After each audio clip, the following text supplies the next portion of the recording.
there, CPAC? Let me hear you. So glad you're here. Grab a seat, have some fun. You ready to have a party tonight? Together, we're all going to save America with a little. Are you happy with the last year, the progress? Anyway, welcome to Hannity.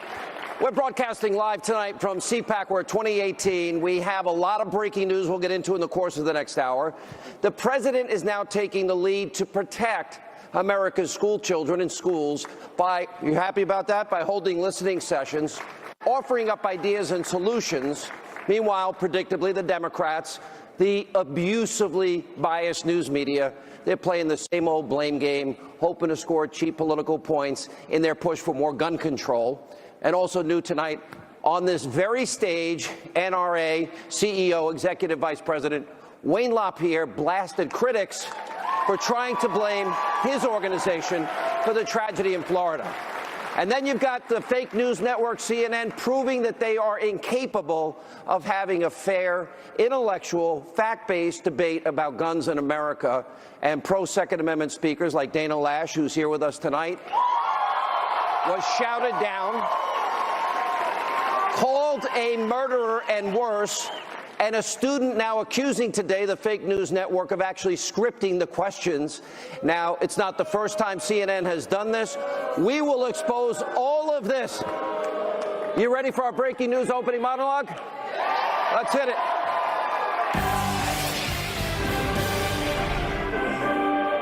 All right, in the wake of this tragic school shooting in Florida, President Trump is showing some very strong leadership. He's now trying to find ways to keep America's schools safe, our kids safe. And during another White House listening session earlier today, the president, he offered up ideas and solutions. Let's take a listen to what he had to say. We have to harden our schools, not soften them up.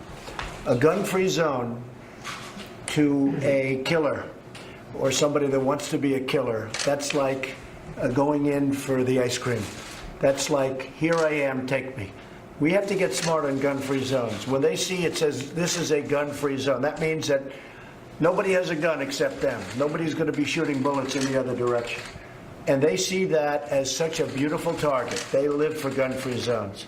I think a concealed permit for having teachers and letting people know that there are people in the building with guns. You won't have, in my opinion, you won't have these shootings because these people are cowards.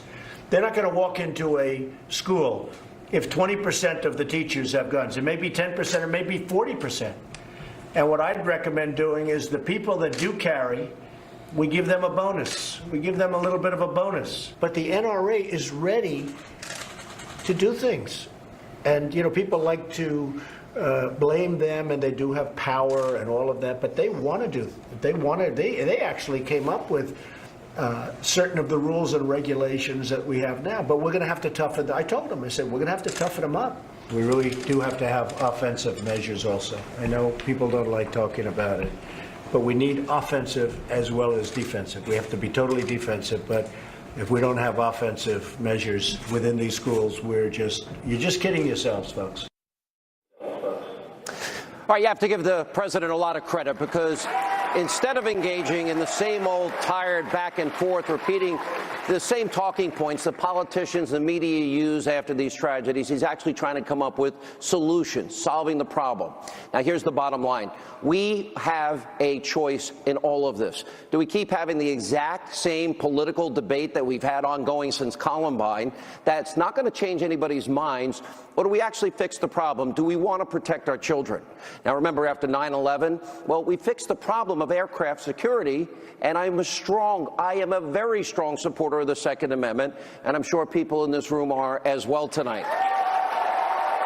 Predictably, the left and the liberal media that are talking about getting rid of the Second Amendment or talking about confiscating guns like Australia, for a minute, let's take politics out of all of this. Let's just focus on the issue. How do we keep our kids safe in school? Now, the president's saying he wants solutions, and that's why he sat down with students and parents and teachers and governors and state and local officials. Now, he talked and he listened. And by the way, he wants to have a positive impact. This is a simple truth. The left and the media can talk all they want about banning certain types of weapons used by these evil maniacs, but the thing is, you can never stop the evil that exists in some people's hearts. And if you take away and you ban one weapon, these killers, those with evil intent, will use something else. We have already seen this happen. Let's go back to the Virginia Tech shooting, the deadliest shooting in the history of this country. And in that case, the shooter used pistols. And what the left, the media, cannot seem to comprehend or don't want to comprehend is that evil exists in this world. There are murderers, there are rapists, there are child molesters. There is evil. And by the way, if they don't use a rifle in the case of these school shootings, then it's going to end up being a handgun the next time. And then after that, if it's not a handgun, it's going to be another type of weapon or tool. Remember the Boston bombers? They used explosives that were made from everyday products that are readily available. Other terrorists have used trucks, vans, and cars. Others have used knives. Are we going to ban everything? And as much as the left and the media want to think that the government can fully stop these killers with regulations and laws, they cannot. Because people that have this evil, they will always find a way to cause pain and suffering and inflict maximum carnage.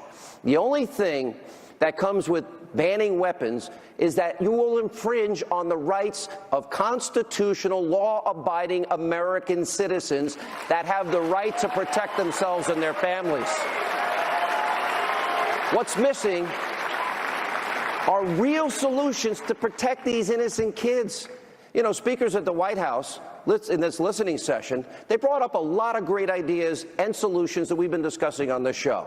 Now, in the case of the Florida school shooting, there were warning signs all over the place about Nicholas Cruz. We knew that he was mentally ill. We knew he was unstable. We knew he was capable of doing something.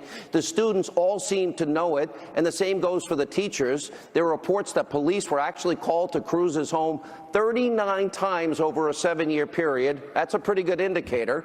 Cruz got into trouble at school. He threatened students. He wasn't allowed to carry a backpack at the school, and he was eventually expelled from the school. The Miami Herald reports that school officials actually sent out an email warning teachers about Nicholas Cruz. And then, of course, you have his social media footprint. He had pictures with guns and knives and all kinds of disturbing photos. Then, of course, the FBI. They were called and warned specifically twice about Nicholas Cruz, and they did not follow up. Now, in other words, every bit of evidence to indicate that this was going to happen was right there in front of us. People saw something, said something, and nothing happened. They did nothing. And we're also learning 2 new disturbing pieces of information tonight. And according to that report, the school security cameras were on a nearly half-hour delay, which slowed down law enforcement and their ability to capture Nicholas Cruz. And the Broward County Sheriff is saying that the armed security officer on the school's campus didn't even enter the building when the shooting was taking place. And instead, the officer took a defensive position outside of the school. This is why we need solutions, we need ideas, we need to fix the problem, we need to protect our kids. And here's the thing. We already know what works, and there are things that we use every day in office buildings and airports and courthouses and other government buildings and other facilities. The key, if you want to solve the problem, is security, and it's not really that hard. Every school in this country needs to have a comprehensive threat assessment that can be done by retired or former police or retired former military, special ops. These schools are soft targets. We need to harden the perimeters around these schools. And for those of you worried about the cost, really? Are we going to really be cheap when it comes to defending our kids? Because I also guarantee you these former officers and veterans, they would line up and volunteer to help their community to keep our kids safe. Now, these assessments need to include ways to secure the perimeter, control every point of entry, and from there, if these experts determine that it's needed, you need to put an ID system in place, 0 exceptions. They need to know everybody that goes into that school. I work in 2 office buildings in New York, one for radio, one for TV. If you don't have a work ID, you are not allowed entry. Visitors are vetted through a security system, and you must show your ID. And then you're usually checked in case you have any metal objects going in. And from there, on a case-by-case basis, if some schools need it, they should have metal detectors and other security measures. And finally, you have to have an armed security presence at every school in America, and you can hire, right, retired veterans and police officers. Schools can no longer be soft targets. You have to have people there who can fight back and challenge and confront any potential threat. And when you think about the statistic that was brought up at the White House listening session yesterday, the average shooting, school shooting, lasts only 3 minutes. It takes police on average 6 to 8 minutes to respond, which, by the way, is incredibly fast. But why not have somebody already on the scene that is armed, that is trained, and ready to respond and save lives at a moment's notice? We take potential security threats against politicians. Look at the security at the Oscars for these prima donna celebrities at the red carpet. They have every ounce of security you could ever dream of. Why wouldn't we do the same thing for our children? And in addition, right? And in addition to all of that, we also need a much better way to identify and help these kids that are obviously in trouble. There has to be a system put in place to spot kids that we think are disturbed. We need to help them, get them the help that they need. And we have to put a focus on social media, whether it's someone physically monitoring it or easier, somebody reports what's going on in the case of this particular kid, Nicholas Cruz. Now, also on this stage earlier today, at CPAC, he delivered a fiery response to liberals in the media that are trying to blame his organization for what happened in Florida. LaPierre also challenged them to do more to protect schools and to protect our kids. Here's what he said.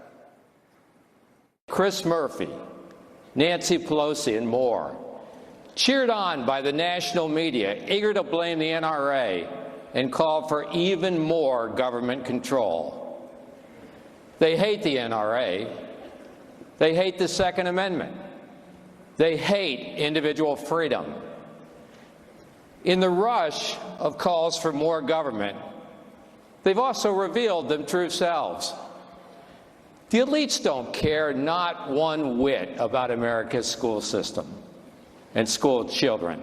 It's a bizarre fact that in this country, our jewelry stores all over this country are more important than our children. Our banks, our airports, our NBA games, our NFL games, our office buildings, our movie stars, our politicians, they're all more protected than our children at school. Does that make any sense to anybody? Now, Wayne LaPierre, right? Good points. You also pointed out how the NRA has actually led the effort in many ways to keep guns out of the hands of criminals and from people that shouldn't have these weapons. But of course, if you're watching, well, the corrupt media in this country, listening to Democrats in Washington, they'll never tell you that because they're only interested in demonizing, attacking the NRA, the Second Amendment supporters. It is all predictable and it is all pathetic. For example, all you have to do is look at what's happened during fake news, CNN's gun control, quote, town hall last night. Facts, differing opinions didn't matter. CNN stacked the deck against Second Amendment supporters. Just take a look. Dana Lash will join us in a minute at how she was treated last night. Let me answer the question. You can shout me down when I'm finished, but let me answer Emma's question. They spoke about that before the president made a move, and they spoke about that before Attorney General Jeff Sessions made an announcement about that, too. So that answers your question with that. Just interject for a second, though, and I understand you're standing up for the NRA, and I understand that's what you're supposed to do. But you just told this group of people that you are standing up for them. You're not standing up for them until you say, I want less weapons. We had 3 lawmakers on this stage, and only one of them hinted at reinforcing the background check system. It is only as good as the record submitted to it. Only one of them even got anywhere close to mentioning that. We have to have more than 38 states submit records. That's number one. Number 2, we have to develop better protocol to follow up on red flags. Now, Dana will be here in just a second. And also, you heard people actually saying, burn her. Wow. Now think about that. How can anybody have a serious conversation when one side is literally calling the other side murderers and screaming that they need to be burned? Now, fake news, CNN, they're not interested in solutions. This was all about creating political theater. As a matter of fact, it did nothing to solve the problem. Now, fake news, CNN also has another very serious problem on their hands, Cotton Habe. He's a Stoneman Douglas high school student, and he actually saved lives during this shooting. And he's reporting that CNN actually tried to script his questions at last night's town hall that he didn't end up participating in because he wasn't going to be a part of that farce. Here's what that student told our own Tucker Carlson earlier tonight. I just want to make sure I have this straight. So you sent them a long, in effect, essay on what you thought, but they put Yes, their sir. own words in the question, and they weren't the same as the words you had said in. They were the producer's words? Absolutely. They had taken what I had wrote and what I had briefed on and talked about, and they actually wrote the question for me. But not with your words. I mean, they put their own words into your question, even after they'd asked you to send questions in. But that seems dishonest. It definitely did, and that's kind of why I didn't go last night. Originally, I had thought that it was going to be more of my own question and my own say, and then it turned out to be more of just a script. And she had actually said that over the phone that I needed to stick to the script. So the student's saying that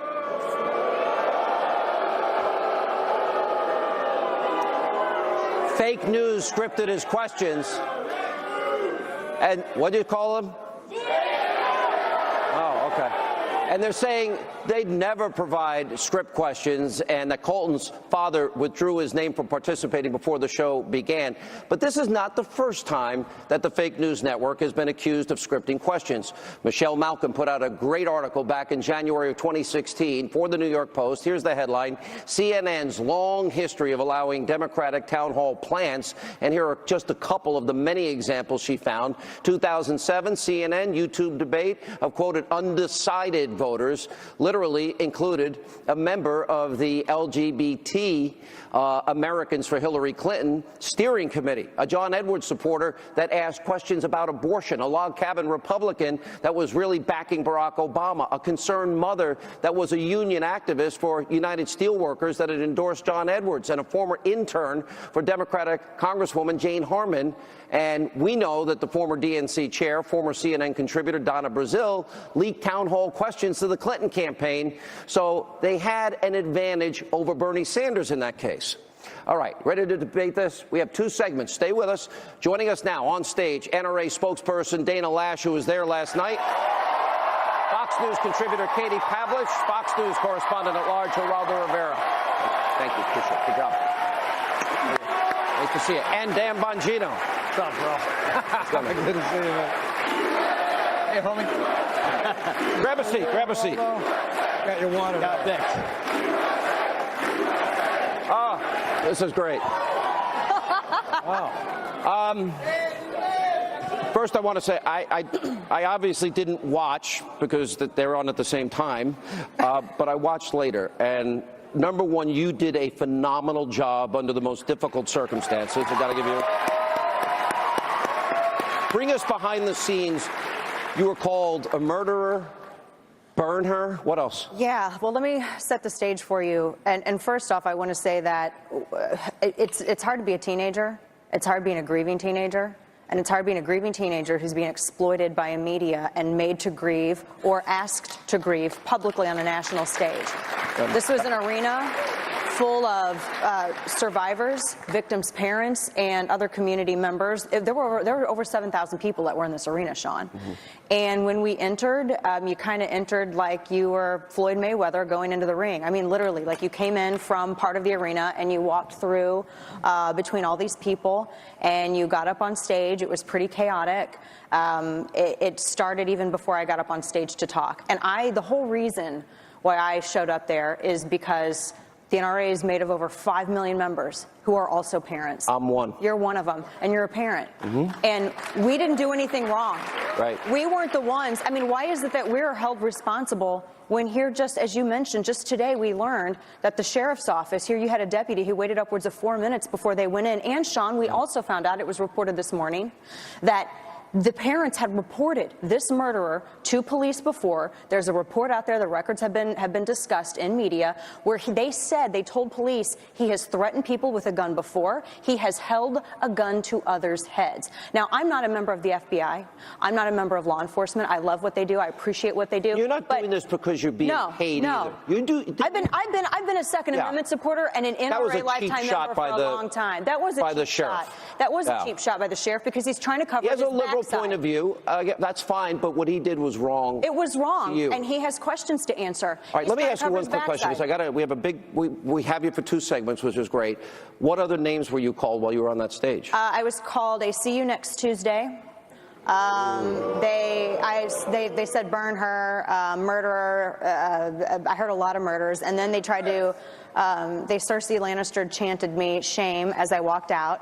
And I did not. I looked at every single person. So they wanted Jerry Springer last night. Yeah, it was, and that's what I mean. Honestly, that's why we have Geraldo. Yeah, I mean, CNN should have let their the original Jerry Springer. They should have. No chairs were thrown. No chairs were thrown. No. But that's when CNN should have let their cameras go, because that was the money shot that they wanted. I'm sure, right? People try to rush the stage. There was a woman who rushed the stage. That's scary. And at one point, Jake Tapper turned and looked at me and said, "Do you have an escort? You need to get out of here right now. You have got to get out of here right now." And if I did not have a 3-person detail with me, I would not have gotten out of the arena. That's scary. And that is not an exaggeration. In all fairness, Geraldo, he's one of my best friends in life. I love him. I disagree. We disagree on some things. You believe in the Second Amendment. I do. You agree with what I outlined for security measures. I absolutely agree with it. But Dana said, it is hard being a teenager. I'm the father of 5. 4 of them have passed through the teenage years. It is hard being a teenager. So why in the world does the NRA resist raising the age for the purchase of these deadly weapons from 18 to 21, as the president now advocates? Well, this simple change, I want the NRA to embrace this change. I want the NRA. Here's a kid who was visited 39 times by the cops. He's a kid, they wouldn't let him carry a knapsack into the school. They banned and yet this kid could buy an AR-15 legally? Right, please, I'll tell you what we're going to do. I will say this. If there were so many signs, it is embarrassing they didn't get this kid earlier. He can't buy a beer, Sean. But we'll come back. And we'll continue. We'll pick it up. I promise. We have a full segment next with our panel. Later, Kellyanne Conway on the stage right here at CPAC. Straight ahead. In life, you have to adapt to your environment.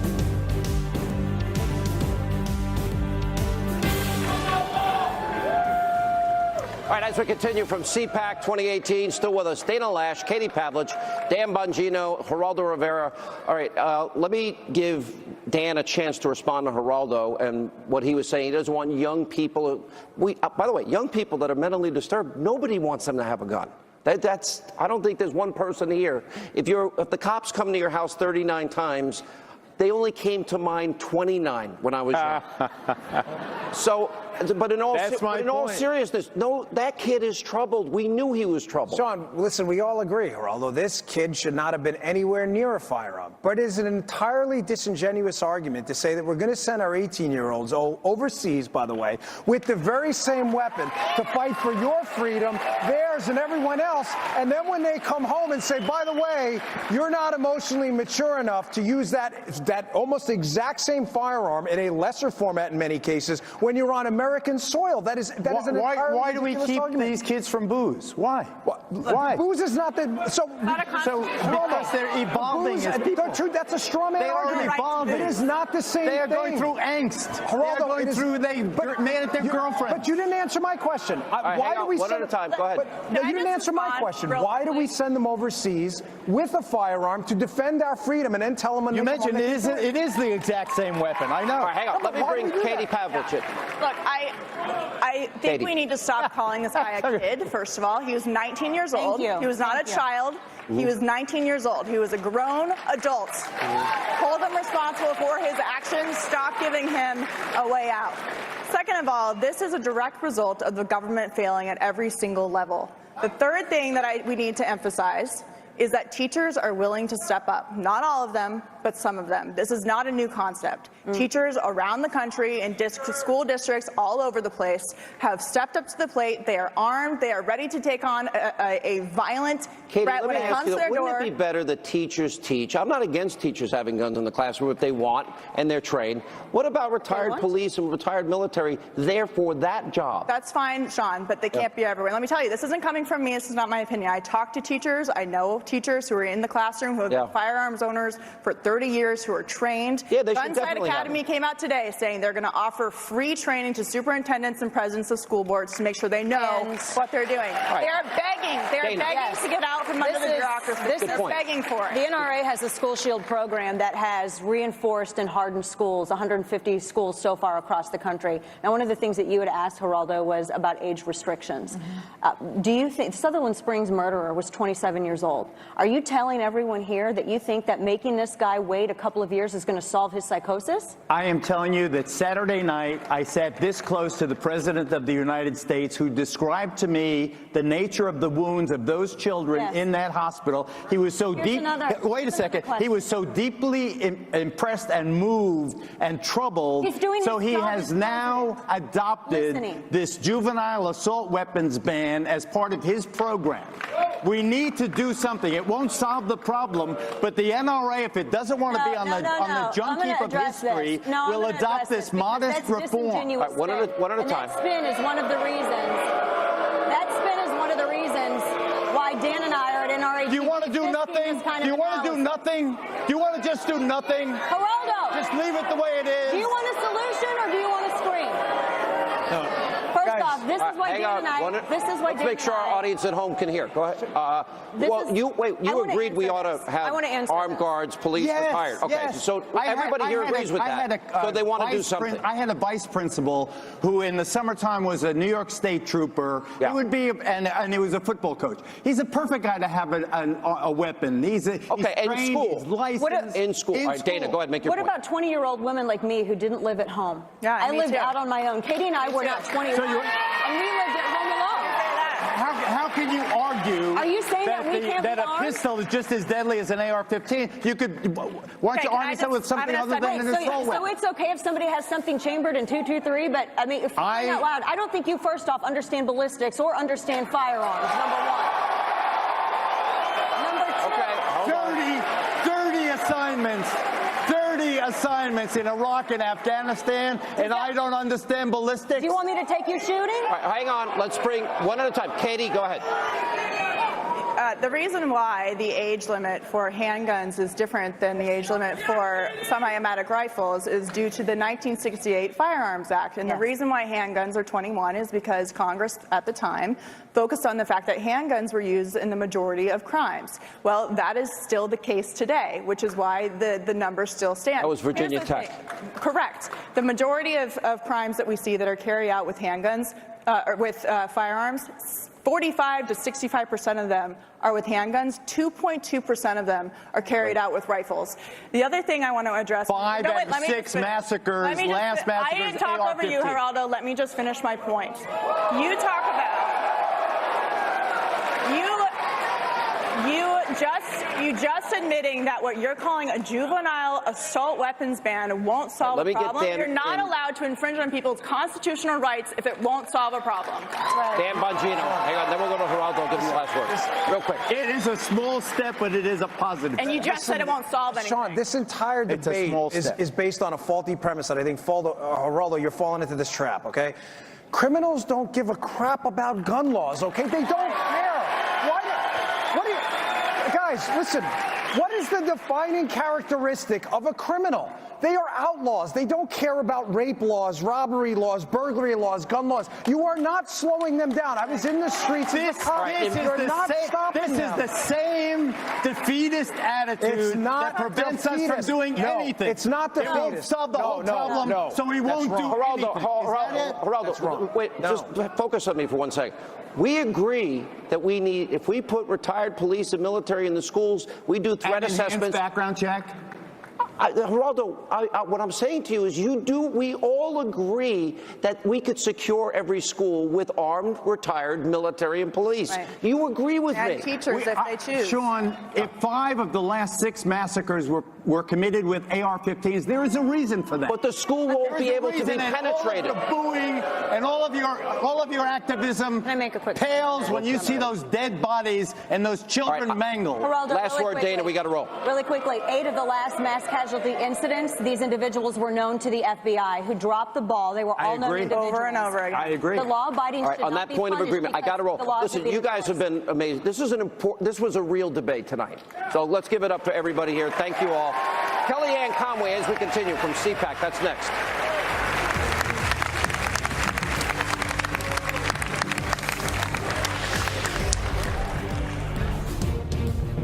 I was watching a politician, weak, ineffective politician last night. I'll tell you his name, but I don't want to embarrass anybody. And he was talking about no guns, no this, no that. And yet he's surrounded by 3 guys carrying guns. I said, well, when are they going to give up their guns? They're not going to give up their guns. But he wants everybody else to have no guns, all right? And you have plenty of them. All right, that was from today's listening session. That was at the White House, 2 days in a row, following this horrific mass shooting last week. Well, the president has now shown leadership. He's trying to find solutions, keeping our schools and our kids safe. Joining us now, a big, warm CPAC welcome to the counsel to the president, Kellyanne Conway.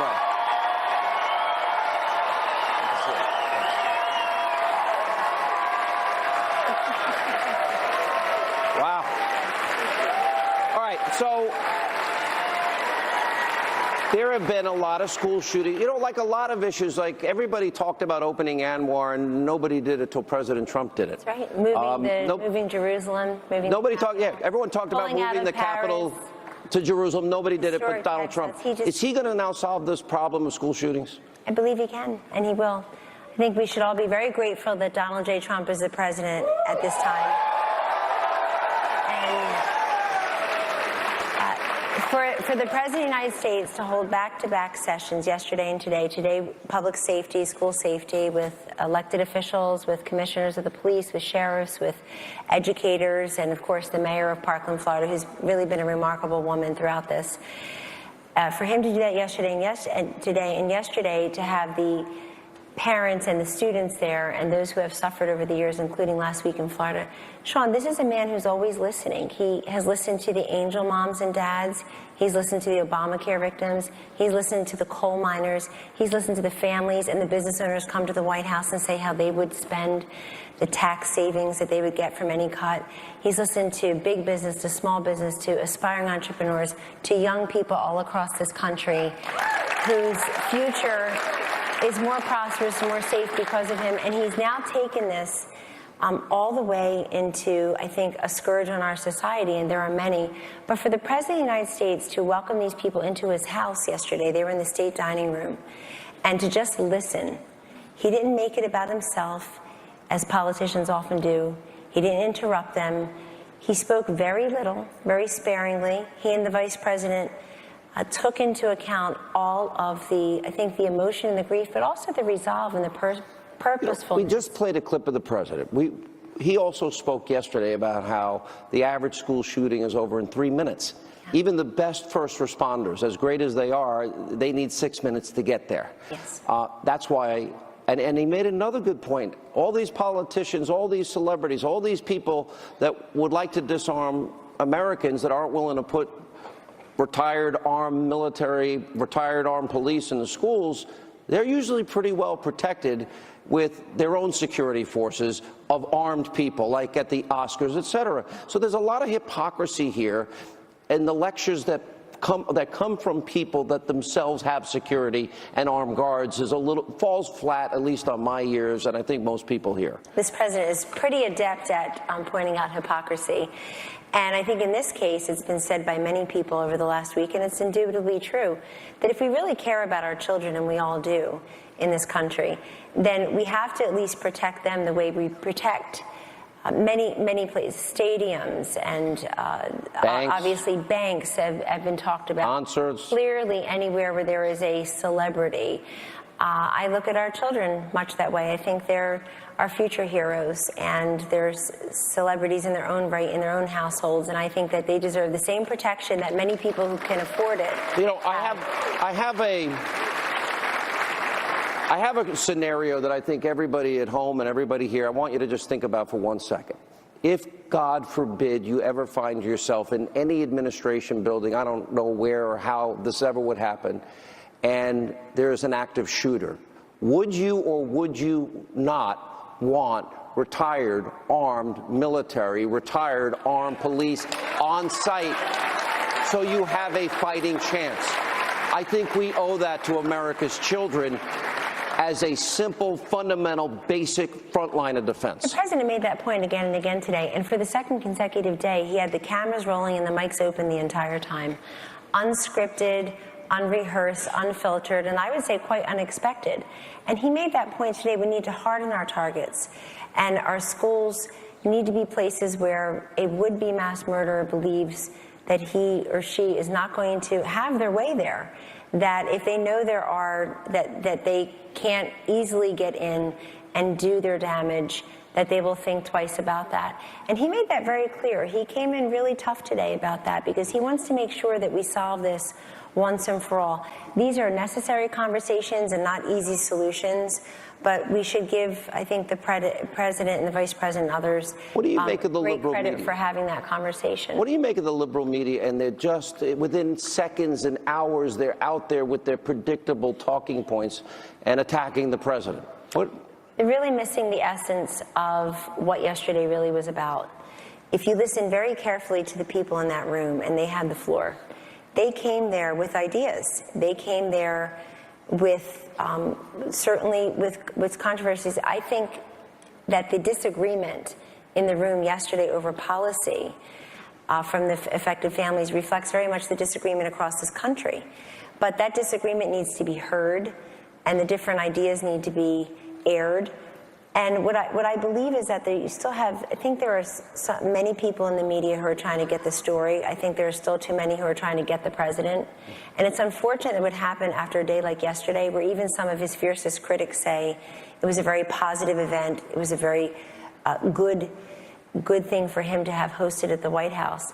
At the same time, anybody who came away yesterday and took one little snippet and tried to manipulate anybody's words is really being disingenuous as to the tone and the content of the entire event, and being quite disrespectful to the people who were in the room, right, who were really the ones speaking. Kellyanne Conway, let's give her a big, warm CPAC welcome. It's always great to have you. Thank you for being with us. I appreciate it. And hang on. Coming up, new developments on the phony anti-Trump, Clinton bought and paid for dossier. Sarah Carter, Greg Jarrett, Matt Schlapp, all next. Stay with us.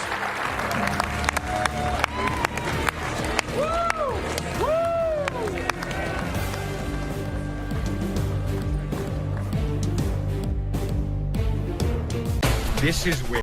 All right, tonight, Fox News has confirmed David Kramer, former State Department official, aide to Senator John McCain, has invoked the Fifth and will not testify about the anti-Trump dossier's Russian sources to the House Intel Committee. And joining us now from the American Conservative Union, he puts CPAC together every year, the one and only Matt Schlapp. Fox News contributor, investigative reporter Sarah Carter, Fox News legal analyst Greg Jarrett.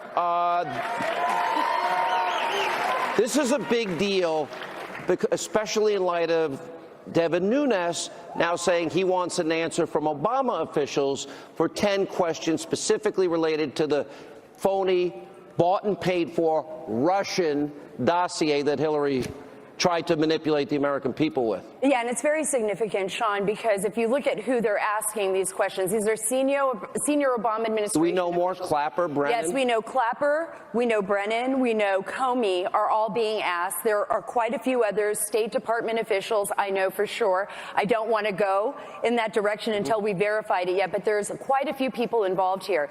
Now, with David Kramer, this is significant and important because he was a State Department official, but remember, he was the guy that went to get the dossier for McCain, and he brought it back. The FBI already had the dossier. We know that the FBI had obtained that dossier earlier that summer. He goes back, he gets the dossier, and he's pleading the Fifth because he doesn't want to answer one question in particular. And what is that question? Did he leak it to BuzzFeed? I know.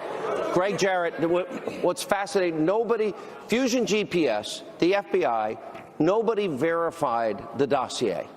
And then they brought it, Comey even said in January of 2017 to the president-elect it was salacious and unverified. But in October, they went before a FISA court, and the bulk of that FISA application was that phony Hillary Clinton bought and paid for dossier, and they never told the FISA judge that it was Hillary Clinton bought and paid for. They put a footnote in it, may be political. And it's arguably 6 different felonies for doing that. But the Kramer thing is interesting because he appeared before the Intelligence Committee December 19th, and he said, I know who Steele's sources are. And the committee said, who are they? And he said, I'm not going to tell you. So they slap him with a subpoena to make him tell them. And now he invokes the 5th. Why would he do that? Maybe he doesn't know the sources and didn't tell the truth, which is why he's invoking the 5th. It's hard to know sources, Sean, that don't even exist. If he knows the sources and he's invoking the 5th to protect them, that's an illegal use of the 5th Amendment privilege. You know, let me ask Matt a different question, a little offbeat. You know, everyone says, oh, the president is a nationalist populist. I've been a Reagan conservative, 30 years in radio, my 23rd year in Fox. I see him as a Reagan conservative, the way he's governing. Absolutely. And I know you take heat at CPAC every year, but you're having the biggest crowds. The president will be here tomorrow. It's going to be a mob scene. That's right. And I see him as a conservative. How do you see him? I just think these terms, all this jargon and all this lingo, you got to break them down. I'm okay with a president that's awfully patriotic and cares about our country and will fight for our country. Other people say, well, he's a nationalist. And I think that they don't get the fact that if you believe that the government is too big and does too much, if you believe we should have constitutionalist judges, if you think the tax code should not take all of our money and redistribute Isn't this all Reagan? You haven't said one thing that's not Reagan. Exactly. So what I say is get rid of all the titles and the jargon and look at the actions. And people who are still in this kind of never Trump mantra, they're intellectually dishonest because they told us he wouldn't govern as a conservative, and that's just not what he did for the last year. Well said. What's going to happen? What's the next phase? We only have a short period of time with the dossier. Well, we certainly know that the Inspector General, is looking into this. The DOJ We should know in a couple of weeks? Yeah, we should know in a couple of weeks, and that's regarding the FBI's handling of the Clinton email server, but that expands because we know that he's investigating Andrew McCabe, the deputy director. We also know that Senator Grassley had made a criminal referral on Christopher Steele, and that's going to be very important in the We'll have a lot more on tomorrow night's Hannity. You guys have done phenomenal work. Matt, great job with CPAC. Thanks. Thank you for having us. When we come back, more Hannity and a lot of football throwing. When you have a cold, stuff happens.